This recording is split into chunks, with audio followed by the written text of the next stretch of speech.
3. Това са буквите. Познайте коя е тази дума? Я да видим. Ало, Сега. ало, арпаджик. Ето ги. Как? Арпаджик. Според вас арпаджик с 3 букви ли е? Абе не, ама като порасне става лук. А лук е с 3 букви. Айде идете да пораснете лукова главо. Не е лук. Спрете да тъпше този лук. Усещам чак през слушалката тук вътре ме смърдяхте на лук. Айде. Ало. Ало. Да. Водещия ли си, бре? Да. Думата е очо. Няма такава дума очо. Па как да нема, бре? Гледам ти предаването с 2 очи. Така? Ако затворя едното, остава какво? Едно очо. С 3 букви. Значи думата е очо. Железна логика, но неграмотна. Следващия. Ало, Чичко?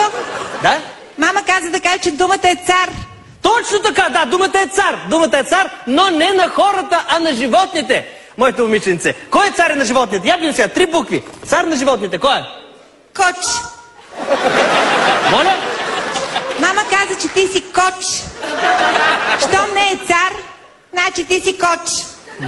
Майка ти е стара. Моето момиченце. Следващия. Ало? Да. Ало? Да, ало. Ало, да. Да, ало, да. Ало, майката си е...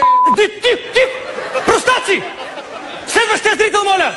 Здравейте. Следващия. Моля ви се. Ало. Да. Добър вечер от тоалетната. Моля?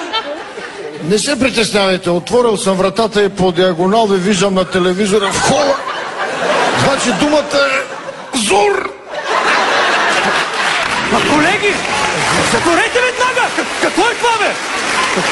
Какви са тия воняшки изроди, дето се обаждат днеска, бе? Воняха студиото. Няма ли един интелигент да звънне? Ще ви подскажа, става дума за нещо голямо, космато, рошево. Ало? Ало? Да. Явно става дума за дупе с 3 букви. Но аз съм интелигентен човек и не мога да кам гъсо ефир. Не! Стига вече, просташки ли! Какво е това сега? Майтапа се, бе. Защо ме е голямо, космато и рошево, значи Алф. Алф е женати извънземно такова. Следващия. Познайте думата с 3 букви, която означава хищно животно. Стои наперно и има рунтова грива. Ало? Да. Това да не е Евгений Минчев. Ама с 3 букви. Пак глупости. Ами вижте, тогава сещам се за 2 думи, ама ме е срам да ви ги кажа. И в двете има У по средата. Няма У. По средата е Значи кър. Не е кър. То няма такава дума.